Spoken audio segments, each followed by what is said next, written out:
Hello guys. അപ്പോൾ എന്താ പറയുക, ചെറിയൊരു യാത്ര വിശേഷമാണ് ഇന്നത്തെ വീഡിയോയിൽ. ഞാൻ ഇന്നലെ പോകേണ്ടത്, അപ്പോഴേ ഇന്നിവിടെ വേറൊരു സ്ഥലത്ത് പോകണമായിരുന്നു. അവിടെ പോയി എല്ലാം അവിടെ എത്തിയതും ചിന്നുവിൻ്റെ ഒരു കോള് വന്നിട്ടുണ്ടായിരുന്നു. എന്നിട്ട് ഒരു കാര്യം എൻ്റെ അടുത്ത് പറഞ്ഞു. പക്ഷേ ഇപ്പോൾ ഏത് ഫീല് വേണോ എടുക്കാം. പക്ഷേ പിന്നെ നമ്മളത് കഴിഞ്ഞിട്ട് വേറൊരു കാര്യം പറഞ്ഞപ്പോൾ പിന്നെ അതൊരു മൂഡ് ഓഫായി. കുഴപ്പമില്ല.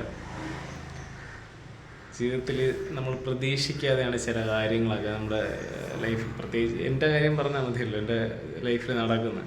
നമ്മൾ ഒട്ടും പ്രതീക്ഷിക്കാത്ത ചില കാര്യങ്ങളാണ് നടക്കുന്നത്. അപ്പോൾ പക്ഷേ നമ്മൾ അതിനൊന്നും ഒരു പ്രിപ്പയർഡ് ആയിരിക്കില്ല. ആ ഒരു കാര്യങ്ങൾ അറിയുമ്പോൾ നമുക്കത് അക്സെപ്റ്റ് ചെയ്യാനായാലും അത് ഫേസ് ചെയ്യാനായാലും. അപ്പോൾ നമുക്ക് അതൊക്കെ എങ്ങനെ ഹാൻഡിൽ ചെയ്യണം എന്നുള്ളൊരു കൺഫ്യൂഷനൊക്കെ ഉണ്ട്. മൊത്തത്തിൽ തന്നെ ലൈഫ് വല്ലാത്തൊരു പോക്കാണ് പോകുന്നത്. എല്ലാം തുടങ്ങിയൊക്കെ വയ്ക്കാൻ വേണ്ടിയിട്ട് ഒരുപാട് കഷ്ടപ്പെടും നമുക്ക്. പക്ഷേ ഏതൊരു ബിസിനസ്സുകാരൻ എപ്പോഴും പറയുന്നത്, ഞാൻ അതൊക്കെ ഫോളോ അപ്പ് ചെയ്യുന്നത്. ഇപ്പോൾ എൻ്റെ കാര്യം പോട്ടെ, നമുക്കൊരു സ്ഥാപനം തുടങ്ങുന്നത് നമുക്ക് എങ്ങനെയെങ്കിലുമൊക്കെ കഷ്ടപ്പെട്ടൊക്കെ തുടങ്ങാം. പക്ഷേ അതൊരു ട്രാക്കിൽ എങ്ങനെ കൊണ്ടുപോകാനുള്ള ഒരു ടാലൻറ്റ്, അല്ലെങ്കിൽ ആ ഒരു ട്രാക്കിൽ നിന്ന് അല്ലെങ്കിൽ ആ സ്റ്റെപ്പിൽ നിന്ന് അടുത്ത സ്റ്റെപ്പിലോട്ട് കൊണ്ടുപോകുക എന്നുള്ളത് ഇച്ചിരി ടാസ്ക് ആയിട്ടുള്ള കാര്യമാണ്. ഇപ്പോൾ ആ ഒരു സ്ട്രഗിളിങ് പീരീഡിലാണ്. കാരണം ഇപ്പോൾ ഉള്ളത് നമ്മളിവിടെ കമ്പനിയിലുള്ള ഇവിടുത്തെ കാര്യങ്ങളൊക്കെ രതീഷ് കുഴപ്പമില്ല. ഇപ്പോൾ ശബരിമല സീസണൊക്കെയാണ്, അതിൻ്റെ കുറച്ച് മോഡൽസൊക്കെ ഇപ്പോൾ സ്റ്റാർട്ട് ചെയ്തിട്ടുണ്ട്. പിന്നെ അത് കുഴപ്പമില്ലാതെ പോകുന്നു. പക്ഷേ അതിൽ നിന്ന് നമുക്കൊരു ഇൻകം ജനറേറ്റ് ചെയ്യണമെങ്കിൽ അതിൽ വർക്ക് ചെയ്യേണ്ടത് ചിന്നുവാണ്. പിന്നെ ചിന്നു കുറച്ച് ഫിസിക്കൽ കണ്ടീഷനും ഇപ്പോഴത്തെ കുറച്ച് കാര്യങ്ങളൊക്കെ ആയതുകൊണ്ട് നാട്ടിലാണ്. അപ്പോൾ അതിൽ നിന്ന് അങ്ങനെ നമുക്കൊരു പ്രോഫിറ്റ് ജനറേറ്റ് ചെയ്യാൻ തുടങ്ങിയിട്ടില്ല. പിന്നെ നമുക്ക് നേറ്റിങ്ങിലുള്ള സ്ഥാപനത്തിൽ നിന്നാണ് നമ്മളൊരു പ്രതീക്ഷയുള്ളത്. പക്ഷേ അപ്പം അതിന് വേണ്ടിയിട്ടുള്ളൊരു യാത്രയാണ്. അപ്പോൾ ഒരു യാത്രയിൽ നമ്മളൊരു സ്ഥാപനം തുടങ്ങി നമ്മൾ ഇപ്പോൾ ഒരു വീടായാലും വച്ച് തീരുന്നതിൻ്റെ ആ ഒരു സമയത്താണ് നമ്മൾ ഏറ്റവും കൂടുതൽ ഫിനാൻഷ്യലി കുറച്ച് പ്രശ്നങ്ങൾ നേരിടുന്നത്. അതിൻ്റെ ഇവിടെ പിന്നെ അവർക്ക് ഇനിയിപ്പം നമുക്ക് സ്റ്റോക്കില്ല. കാരണം സ്റ്റോക്ക് ഉണ്ടെങ്കിൽ നമുക്ക്, കാരണം നമ്മുടെ ആ ഒരു മെനു കാർഡിൽ എല്ലാ പ്രോഡക്റ്റും ഉണ്ടെങ്കിൽ നമുക്കത് പ്രൊമോട്ട് ചെയ്ത് വിടാൻ പറ്റുള്ളൂ. പുതിയ ഇപ്പം ഒരു മാർക്കറ്റ് ചെയ്യാൻ പറ്റുള്ളൂ. അപ്പം അതിനൊക്കെ വേണ്ടിയിട്ട് വീണ്ടും ഒരു ഇൻവെസ്റ്റ്മെൻറ്റൊക്കെ വേണ്ടി വരുമോ കാര്യങ്ങളൊന്നും അറിയില്ല. പിന്നെ അതിൻ്റെ പേപ്പർ വർക്കുകൾ, അതിനൊക്കെ ആയിട്ടുള്ളൊരു യാത്രയാണ്. മൈൻഡൊക്കെ ഒന്ന് റിലാക്സ് ആക്കിയിട്ട് പോകാമെന്ന് വിചാരിച്ചത്. പക്ഷെ അത് നിന്നത് കുഴപ്പമില്ലായിരുന്നല്ല, ഓക്കെ ആവുമായിരുന്നു. പക്ഷേ കുറച്ച് കാര്യങ്ങൾ അറിഞ്ഞപ്പോൾ ഒരു ഭയങ്കര ഡിസ്റ്റർബ്ഡാണ്. ആ ഒരു കാര്യം റിവീൽ ചെയ്യാനും പറ്റാത്തൊരവസ്ഥയാണ്. ഞാൻ എൻ്റെ ഒരു മാനസികാവസ്ഥ പറഞ്ഞതേ ഉള്ളൂ. പിന്നെ പലരും പറയുന്ന പോലെ എനിക്ക് ഇച്ചിരി പ്രശ്നമുണ്ട്, അറിയാം. അതുകൊണ്ടൊക്കെ എന്തോട്ടെ. ഇപ്പോൾ യാത്ര ഞാനിത് കമ്പനിയിലാണ് ഇപ്പോൾ നമ്മുടെ സാധനങ്ങളെല്ലാം ഉള്ളത്. പിന്നെ ഇപ്പം ഇവിടെ നിന്ന് തന്നെ പോകാമെന്ന് വിചാരിച്ചു. പിന്നെ അറിയാമല്ലോ, അച്ഛൻ ചിന്നുവിൻ്റെ അവിടെ നാട്ടിൽ പോയിരുന്നു. ഞാൻ പോയതിന് ശേഷമാണ് ഞാൻ അറിഞ്ഞതൊക്കെ. അപ്പോൾ അച്ഛൻ വരുന്ന ട്രെയിനിൽ ആണ് ഞാൻ കയറുന്നത്. അച്ഛൻ എൻ്റെ ഒരു ഹെഡ്സെറ്റ് ചിന്നു കൊടുത്ത് വിട്ടു, അത് വാങ്ങണം. മാത്രമല്ല ആ ട്രെയിനിൽ ആണ് ഞാൻ നാഗർകോവിൽ പോയിട്ട് അവിടെ നിന്ന് അടുത്ത ട്രെയിനിലാണ് യാത്ര പോകുന്നത്. ഞാൻ കോയമ്പത്തൂരാണ് പോകുന്നത്. നാട്ടിൽ നിൽക്കാൻ പറ്റാത്ത അവസ്ഥയാണെന്നൊക്കെ പറയാനാണെങ്കിൽ. പിന്നെ ഞാൻ മനസ്സിലാക്കിയൊരു കാര്യം എന്ന് വെച്ചാൽ, നമ്മൾ എത്ര മൂഡ് ഓഫ് ആയാലും ഒരു യാത്ര ചെയ്ത് കഴിഞ്ഞാൽ കുറച്ച് ബെറ്റർ ആവും. പക്ഷേ ചില സമയം തോന്നുന്നു ഒരു യാത്ര ചെയ്യണതിന് ഒരു നല്ലൊരു മൂഡൊക്കെ വേണമെന്ന് തോന്നും. അറിയില്ല, എന്തായാലും തുടങ്ങുമ്പോൾ ഉള്ളൊരു ഡിസ്റ്റർബ് പോയിട്ട് വരുമ്പോൾ തീരട്ടെ എന്നുള്ളൊരു പ്രാർത്ഥനയിലാണ്. റെഡിയായി ഇനി നേരെ ഷോപ്പിലോട്ടൊന്ന് പോകണം. അവിടെ ഒന്ന് പോയി നോക്കിയിട്ട് ഇന്ന് ഓപ്പൺ ചെയ്തില്ല. അപ്പം മഴയൊക്കെയാണ്. ഞായറാഴ്ച ഇവിടെ ആയതുകൊണ്ട് പിന്നെ ഇതില്ല. നാളെ ഇന്ന് അവിടെ എത്തേണ്ട, ഞാനിപ്പോൾ കോയമ്പത്തൂർ നിൽക്കേണ്ട. പിന്നെ കുഴപ്പമില്ല. അവിടുത്തെ വിളിച്ച് പറഞ്ഞു നാളെ രാവിലെ എത്തിയിട്ട് നാളെ ഒരു 3 ദിവസത്തെ പരിപാടിയുണ്ട് കോയമ്പത്തൂർ. കുറച്ച് എന്തിനു പോകുന്ന കാര്യങ്ങളൊക്കെ വഴിയെ പറയാം. അപ്പോൾ ഞാൻ പറയാം. അപ്പോൾ ഞാനിതാ ഷോപ്പിലെത്തി. നമ്മൾ പിന്നെ ഇന്ന് ഇറങ്ങിയില്ല.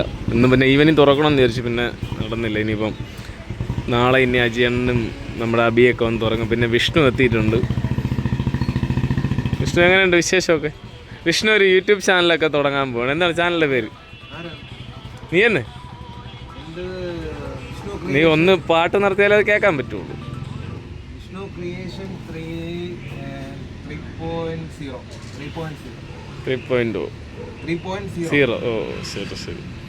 അപ്പോൾ അവനൊരു ചാനലൊക്കെ തുടങ്ങുന്നു, സപ്പോർട്ട് ചെയ്ത് വിട്ടു കൊടുക്കുമെന്ന് പറഞ്ഞു. പക്ഷേ ചാനൽ കുറച്ചുകൂടെ അവൻ വർക്കെല്ലാം കഴിഞ്ഞു, അവൻ്റെ കഴിഞ്ഞു. എന്തായാലും അടിപൊളിയാവട്ടെ. അപ്പം വിഷ്ണു എൻ്റെ കൂടെ വരുന്നതല്ല കേട്ടോ, പോകാൻ വേണ്ടിയിട്ട് വെറുതെ അവൻ വീട്ടിൽ ഫ്രീ ആയപ്പോൾ നമ്മളൊന്ന് മീറ്റ് ചെയ്യുന്നേ ഉള്ളൂ.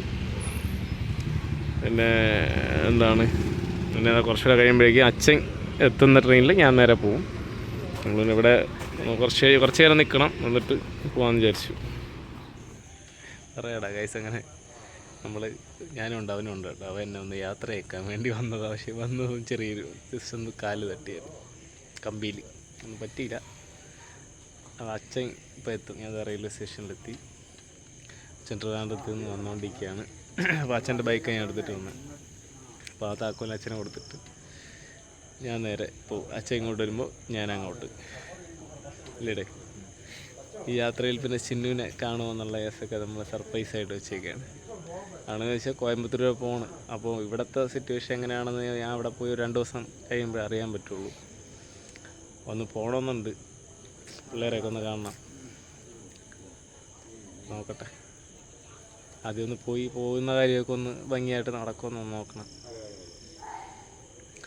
എന്നിട്ട് പിന്നെ എന്താണ് ചിന്നുവിൻ്റെ അടുത്ത സ്റ്റെപ്പ് എന്നുള്ളത് ചോദിച്ചിട്ട് നോക്കാം. അപ്പോൾ അച്ഛൻ വരട്ടെ. അച്ഛൻ ലാൻഡ് ചെയ്യുന്നു. ഇതിലെവിടെയോ ഉണ്ട്. അച്ഛൻ്റെ എൻ്റെ ഒരു ഹെഡ്സെറ്റ് ഉണ്ട്, അത് വാങ്ങണം. താക്കോൽ ഞാൻ വിഷ്ണുവിൻ്റെ കൊടുത്തിട്ടുണ്ട്. എവിടെ അത് അങ്ങ് പോകണ്ടേ, ദൈവമേ കാണാനില്ല. അല്ല വിഷ്ണു അവൻ കാണിച്ചു തരും വണ്ടി. അവൻ്റെ വണ്ടി ഈ വണ്ടി അടുത്തടുത്താണ് ഇരിക്കുന്നത്. അപ്പോൾ അച്ഛൻ വന്നു, അടുത്ത് ഞാൻ യാത്രയാവുന്നു. ഈ ട്രെയിനിൽ തന്നെ കയറി പോകും. കിട്ടണ ട്രെയിനിൽ കയറി എവിടെയെങ്കിലും ഒക്കെ പോവാം. ടാറ്റാ. ഞാൻ അങ്ങോട്ട് തന്നെ പോകണം. കോയമ്പത്തൂരെത്തി റൂം എടുക്കാൻ വേണ്ടിയിട്ടുള്ള സെറ്റപ്പ് അടുത്ത് വെച്ചിട്ട് നോക്കുന്നു. ഇവിടെ കുറഞ്ഞ പ്രൈസിൽ റൂം സംഭവങ്ങളൊക്കെ കിട്ടും. പിന്നെ ബൈക്കൊക്കെ കിട്ടുമെന്ന് പലരും പറയും. ഞാൻ പലപ്പോഴും വന്നിട്ടുണ്ട്. നമ്മൾ ആദ്യമൊക്കെ പോയിട്ട് തിരിച്ച് പോവാണ് ചെയ്യുന്നത്. ഇപ്രാവശ്യം ഒരു 3-4 ദിവസം ഉണ്ടാവും. അപ്പം പറ്റുമെങ്കിൽ ഇവിടുത്തെ കുറച്ച് വിശേഷങ്ങളൊക്കെ എടുക്കണമെന്നുണ്ട്. നോക്കട്ടെ. അപ്പോൾ ഞാൻ ഇപ്പോൾ ഉള്ളതെന്ന് വെച്ച് കഴിഞ്ഞാൽ ഗാന്ധിപുരത്താണുള്ളത്, കോയമ്പത്തൂർ. അപ്പോൾ ഇവിടെ നിന്ന് പിന്നെ കുനിയമ്പത്തൂരാണ് നമുക്ക് പോകേണ്ട ട്രെയിനിങ്ങിനായിട്ട്. ഞാൻ അവിടെ ഒരു പ്രാവശ്യം പോകുന്ന വീഡിയോ ഇട്ടു. പക്ഷെ അന്ന് ഞാൻ നമ്മുടെ ആ ഒരു ബ്രാൻഡൊക്കെ എടുക്കുന്ന കാര്യമൊന്നും പറഞ്ഞിട്ടില്ലായിരുന്നു. അപ്പോൾ അതിൻ്റെ ഞാൻ ഒന്നും ഉറങ്ങിയില്ല. ഉറങ്ങിയിട്ട് അങ്ങോട്ട് പോകണം. ഇതാണ് കോയമ്പത്തൂരുള്ള അവരുടെ ഫ്രാഞ്ചൈസി റോഫൽസിൻ്റെ. അപ്പം ഇവിടെയാണ് ബാക്കി മെനു കാർഡൊക്കെ വ്യത്യാസമുണ്ട്. പ്രൊഡക്റ്റുകളും കുറച്ച് വ്യത്യാസമുണ്ട് കേട്ടോ. നമ്മുടെ നിന്ന് വ്യത്യാസമല്ല, ചിലതൊക്കെ നമുക്ക് വരാനുണ്ട്, ചിലതൊക്കെ നമ്മുടെ കയ്യിലില്ല, ചിലത് നമ്മുടെ ഉള്ളത് ഇതിലില്ല. അങ്ങനെയൊക്കെയാണ്.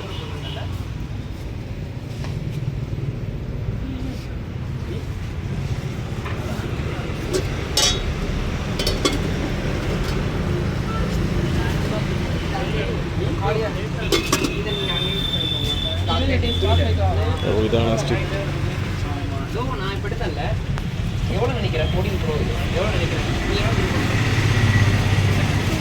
നമുക്ക് ഇതുപോലത്തെ ആണെങ്കിൽ 2 മെഷീൻസാണ് പറഞ്ഞത്. ഇത് momos 37,500 with the complimentary case.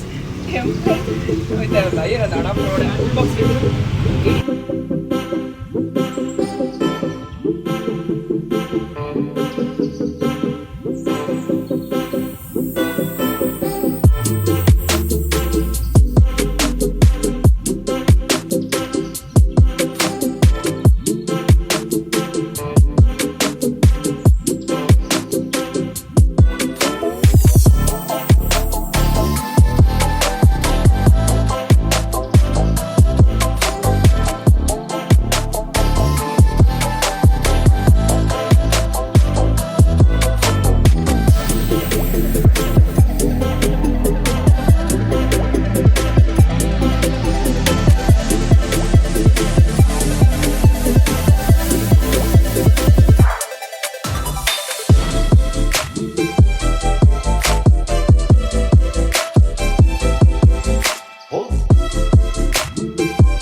Guys, അപ്പോൾ അങ്ങനെ ഞാനിത് യാത്ര ഇപ്പോൾ ഇതാ റെയിൽവേ സ്റ്റേഷനിൽ എത്തിയതൊക്കെ. പിന്നെ അപ്പോൾ ഇതിനിടയ്ക്ക് 1-2 ഇൻസിഡൻറ്റ് ഉണ്ടായി. ഞാൻ ഒരു 2 ദിവസം നിന്നൊക്കെ എല്ലാം പഠിക്കാൻ വേണ്ടിയിരുന്നു. പക്ഷേ ഫസ്റ്റ് ഡേ തന്നെ നമുക്ക് കുറച്ച് നമ്മൾ ആൾറെഡി അപ്പമൊക്കെ വന്ന് അവിടെ പഠിച്ചതാണ്. കുറച്ച് സ്ക്രീൻസൊക്കെ കുറച്ച് ഡൗട്ട് ഉണ്ടായിരുന്നു.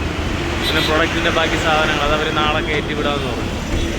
അപ്പോൾ അവിടെ എത്തിയതും ഒരു ന്യൂസ് നമ്മുടെ നിങ്ങൾക്ക് എല്ലാവർക്കും അറിയാം, നമ്മുടെ നല്ല ഏട്ടൻ അനിൽസ് വേൾഡ്. അപ്പോൾ ചേട്ടനെ ഒരുപാട് സപ്പോർട്ട് ചെയ്തിട്ടുണ്ട്. നിങ്ങൾ അതിൻ്റെയും പുള്ളിയൊക്കെ ഒരുപാട് വഴക്ക് പറഞ്ഞു. അപ്പോൾ പുള്ളിയുടെ വൈഫ് മരിച്ചുപോയി. ഇന്ന് ഈവനിങ് ആയിരുന്നു. അപ്പോൾ നമ്മുടെ ഷോപ്പിൽ വൈകുന്നേരം വരെ പുള്ളി ഉണ്ടായിരുന്നു. അപ്പോൾ അത് കഴിഞ്ഞിട്ട് ഒരു കോൾ വന്ന് അങ്ങനെ പോയതാണ്. ഇന്ന് വർക്കൊന്നും ഇല്ലായിരുന്നു. അങ്ങനെ ഫ്രീ ടൈമിലൊക്കെയാണ് ഷോപ്പിലൊക്കെ വന്ന് നിൽക്കുന്നത്, നമ്മളൊക്കെ അവിടെ ഉള്ളതുകൊണ്ട്.